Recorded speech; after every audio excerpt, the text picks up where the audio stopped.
LG logo. Text, "Life's good."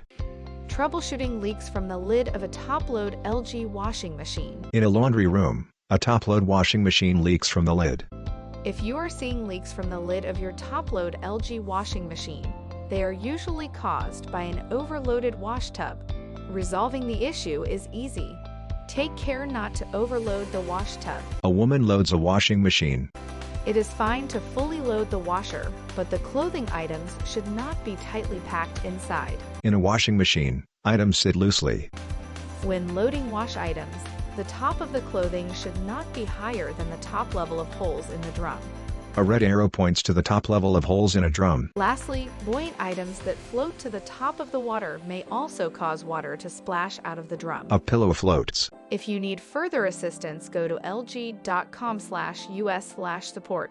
In a screenshot, the LG support website. Text, "Welcome to LG support. How can we help you?" A search box allows browsers to type a model or keyword. LG logo. Text, "Life's good." Learn more at lg.com.